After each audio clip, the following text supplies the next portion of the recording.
You have to use your energies wisely. You will develop so much of personal power within yourself. You walk like a king because the power within you makes you walk like that.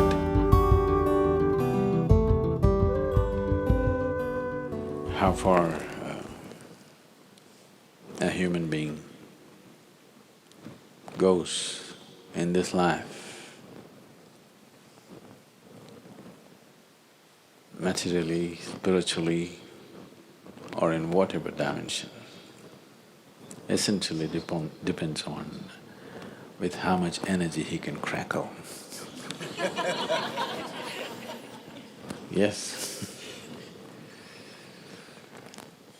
There's a whole lot of people with lots of energy, but there is no wisdom or the necessary systems within themselves to transform this energy into a kind of a personal power. Power is not about somebody else, power is about you. How much of a potential power you are determines the intensity and profoundness of your life and how effective you will become in your life, in whatever area we choose to operate. If this power has to come, you have to use your energies wisely. Energy can be aggregated into power with the necessary wisdom and necessary tools that we employ. Otherwise, energy can be dissipated simply with endless amount of thought, endless amount of reactions and anxieties. I want you to observe your day-to-day life, a simple thing.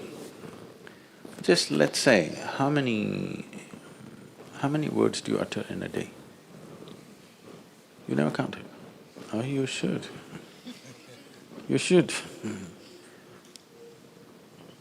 Just make an estimate tomorrow, from morning to night, how many words you utter.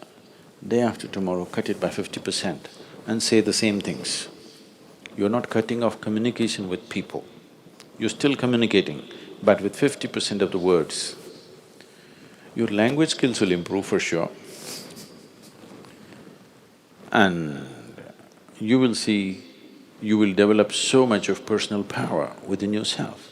See, there is scientific evidence to show at least 20% of your energy right now, as you sit here in a restful state, is being consumed by your brain.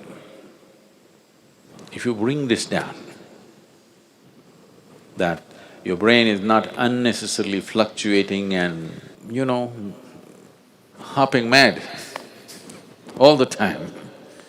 If it learns to be still and do only what's needed, an enormous sense of personal power will develop. You can't do this with your mind right now. If you try to stop it, it'll hop even more crazy. At least do it with your body. Your words and your physical movements, reduce it by 50%. If you want to look at this, look at this. If you want to look at that, don't do this. With your body and your utterances, if you do this, slowly it will also start manifesting in your mind. It will not do unnecessary things. When you don't know unnecessary things, the energy that you have slowly transforms itself into potential power. So in developing this, the asanas that you practice, the Surya Namaskar that you do, if you're doing, or whatever other kriyas and other things that you do, is essentially to develop this power. This should not be dissipated in unnecessary action. Right now you cannot curtail the number of thoughts you're having in your mind. That also can be, if you just bring in a reverberation within you, a simple mantra. If this is going away crazy, simply chant for some time, create a certain reverberation. You will see it will generate enormous amount of personal power. Without this power within you, you will not break through dimensions of life. Life, right now, for most people,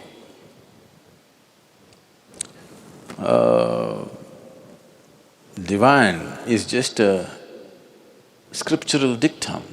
It is not a living experience in their life. If it has to become a living experience, if something as powerful as the Creator has to come into your experience, there must be some sense of power within you. This must be always understood. Power is not about domination. Power is about becoming effective. Power is about becoming empowered. Only when you carry the potency of this power within you, you walk through this life.